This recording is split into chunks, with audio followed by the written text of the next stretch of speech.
मुझे मेरा बताओ। तो एक छोटा सा कंपैरेटिव है, अर्बन लोकल बॉडीज आपको इफेक्ट करती हैं। नहीं, देश के लोगों को अमृत काल के अंदर हमारे देश के प्रधानमंत्री जो एक संपूर्ण अपोजिशन है, एक नैरेटिव फैलाने की कोशिश करता है। निगम का चुनाव लड़ चुके कुछ मंडल अध्यक्ष वार्ड प्रमुख के रूप में काम कर रहे हैं, उन लोगों ने ये सूची बनाई है और सबके पास एक आध वार्ड में आया। हर वार्ड के अंदर 19 वार्ड हैं। दिल्ली में 2023-24 के बजट पर चर्चा करने पहुंचे केंद्रीय मंत्री स्मृति ईरानी। दिल्ली के वसंत कुंज में आयोजित हुआ कार्यक्रम। केंद्रीय मंत्री स्मृति ईरानी ने आरडब्ल्यू के लोगों और स्थानीय लोगों से की बात। केंद्रीय मंत्री स्मृति ईरानी ने मोदी सरकार के द्वारा कराए गए विकास कार्यों को गिनाया। दक्षिणी दिल्ली से बीजेपी सांसद रमेश बिधूरी ने विपक्ष को दी चुनौती, केजरीवाल पर इशारों में साधा निशाना।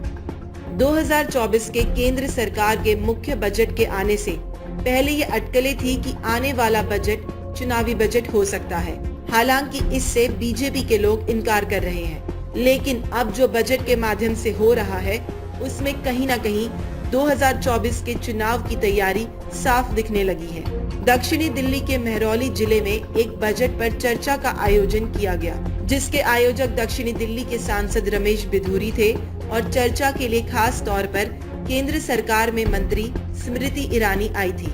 जिनसे चर्चा होनी थी वो दक्षिणी दिल्ली के गांव और शहरी क्षेत्र के निवासी थे। बीजेपी के नेताओं का कहना है कि ये आयोजन इसीलिए किया जा रहा है क्योंकि विपक्ष की राजनीतिक पार्टियां मौजूदा बजट के खिलाफ गलत अफवाह फैला रही है। लिहाजा लोगों को बजट की महत्वपूर्ण विशेषता को बताने के लिए खुद कैबिनेट मंत्री आकर उनके बीच इस बजट पर चर्चा करेंगी।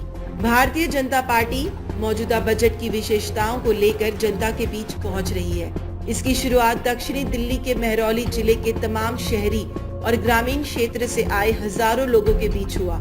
इस कार्यक्रम का आयोजन दक्षिणी दिल्ली के सांसद रमेश बिधूरी द्वारा किया गया था, जिसमें बजट पर चर्चा करने के लिए खास तौर पर केंद्रीय मंत्री स्मृति ईरानी आई थी। बजट पर चर्चा इस विशेष कार्यक्रम में हजारों की संख्या में पॉश इलाके और गांव के इलाके से लोग आए थे। इस चर्चा में महिलाएं, बुजुर्ग और युवा सभी ने अपने सवाल सीधे केंद्रीय मंत्री से पूछा, जिसका जवाब खुद स्मृति ईरानी ने लोगों को दिया। पहले आइए आपको सुनाते हैं कि लोगों के कैसे कैसे सवाल थे और उनके जवाब में केंद्रीय मंत्री ने क्या कहा। जब हम शहरी अंचल में होते हैं तो लोग कहते हैं मुझे मेरा बताओ।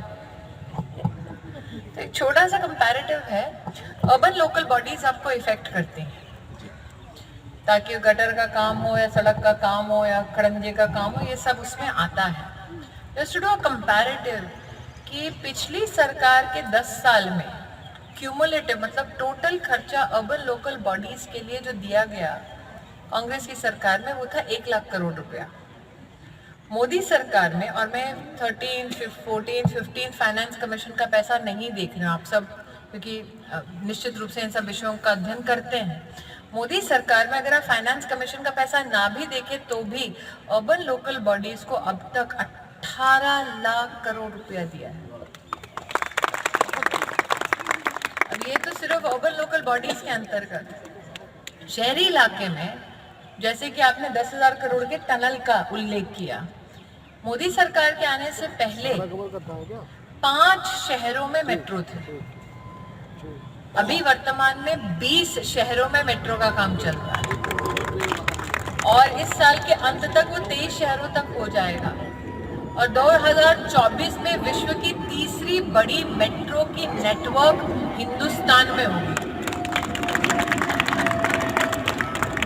जी नेक्स्ट और लास्ट लोगों के सवाल और स्मृति ईरानी के जवाब। सवाल में महिला सशक्तिकरण, स्वास्थ्य, सीनियर सिटीजन को मिलने वाली सुविधाएं, राम मंदिर जैसे कई अहम मुद्दों पर लोगों ने जवाब मांगे। स्मृति ईरानी ने न सिर्फ इन मुद्दों पर जवाब दिया बल्कि कहीं न कहीं इन मुद्दों को घुमाकर कई बार दिल्ली सरकार को लपेटे में लेकर उनके खिलाफ भी कई बातें बोली।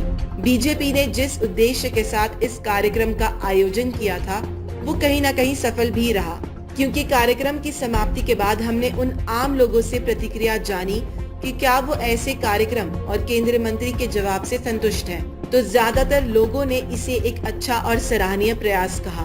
कार्यक्रम की समाप्ति के बाद केंद्रीय मंत्री स्मृति ईरानी ने मीडिया से तो बात नहीं की, लेकिन आयोजक रमेश बिधूरी ने मीडिया के माध्यम से बताया कि ये बजट एक शानदार बजट है और दिल्ली सरकार या लगे हाथ उन्होंने विपक्षी पार्टियों के बारे में भी सुनाया जो इस बजट की भर्त्सना कर रहे हैं। अमृत काल के अंदर हमारे देश के प्रधानमंत्री जो एक संपूर्ण अपोजिशन है, एक नैरेटिव फैलाने की कोशिश करता है।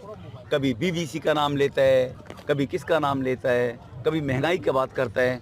तो सभी चीज के तथ्यों के आधार पर आंकड़े आम जनमानस तक जाना चाहिए। ये प्रधानमंत्री जी हम गरीबों के लिए कुछ कर रहे हैं, हम मध्यम वर्ग के लिए कर रहे हैं, बहनों के लिए कर रहे हैं, आदिवासियों के लिए कर रहे हैं, उनको जानकारी होनी। सभी लोग ना अखबार पढ़ते हैं, सभी लोग ना टीवी देख पाते हैं, तो वो उस नैरेटिव में कभी कभी लोग फंस जाते हैं। तो हमको लगा कि जो जनता के लिए देश के विश्वगुरु बनाने की तरफ देश आगे बढ़ रहा है और इतनी तेजी के साथ प्रगति हो रही है, वो आम जनमानस की जानकारी में रहना चाहिए। इसलिए हमने सोचा कि क्यों ना अपनी लोकसभा के अंदर कैबिनेट मंत्री जी से हमने निवेदन किया और वो आई और सभी लोगों के आपने देखा है कभी किसी सरकार में इतनी हिम्मत नहीं हो सकती कि आम नागरिक के बीच में मंच पर खड़े होकर कहें कि बोलो हमें बजट के बारे में क्या कंपेयर करना, क्या पूछना चाहते हैं। और स्मृति जी का मैं बहुत बहुत धन्यवाद करूंगा, उन्होंने बड़ी बेबाकी से सब चीज़ों के जवाब दिए। तो ये आवश्यकता नहीं पड़ी, लोगों की जानकारी के अभाव के कारण लोगों को जानकारी चीज़ों की होनी चाहिए कि मोदी जी देश के लिए कर रहे हैं, देशवासियों के लिए कर रहे हैं, अपने लिए नहीं कर रहे हैं। दिल्ली के सीएम बजट को खराब बता रहे हैं और आप यहाँ पे मिनिस्टर लेके आए थे, वो बजट को अच्छा बता रही है।